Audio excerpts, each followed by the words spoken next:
Hauser was never meant to be heard. In the small, crowded city where he grew up, voices were loud, dreams were expensive, and silence was safer. He spoke little, kept his eyes down, and carried his broken cello everywhere like a secret. The cello was old, its wood cracked and strings worn thin, but to Hauser it was the only thing that listened. His father had given it to him years ago, just before he passed away. "When words fail you," his father had said softly, "let this speak." After that day, Hauser's world grew quieter. His mother worked long hours. Neighbors laughed at the strange boy with the oversized instrument, and life pushed him toward giving up. Still, every night he played in his small room, pouring his pain into the trembling strings. One winter evening, after being told once again that music was a waste of time, Hauser walked out into the cold. Snow fell gently as he reached an empty street under a flickering streetlight. His hands were shaking, not from the cold, but from fear. He had never played in front of anyone before. The city felt huge, and he felt invisible. He sat on a broken wooden crate, rested the cello against his shoulder, and closed his eyes. The first note was uncertain, almost fragile. Then something changed.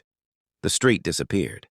The cold vanished. Every memory, every loss, every unspoken word flowed through his fingers. The cello cried, whispered, and finally soared. It was not perfect, but it was honest. Unseen by Hauser, a passerby stopped.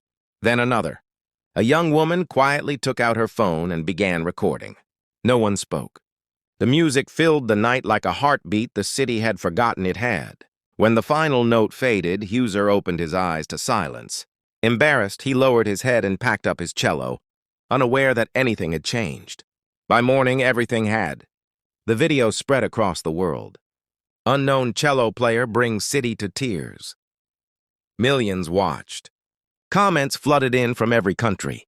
People said they felt hope again. They said the music saved them.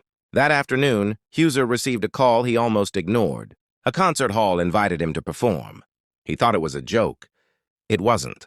Standing on a grand stage weeks later, lights glowing like stars, Hauser held the same broken cello.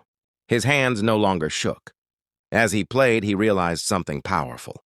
The cello hadn't just saved him from silence. It had given his pain a purpose. When the audience rose in a standing ovation, Hauser smiled for the first time in years. He was finally heard. And the cello, faithful and scarred, had done exactly what it was meant to do, save him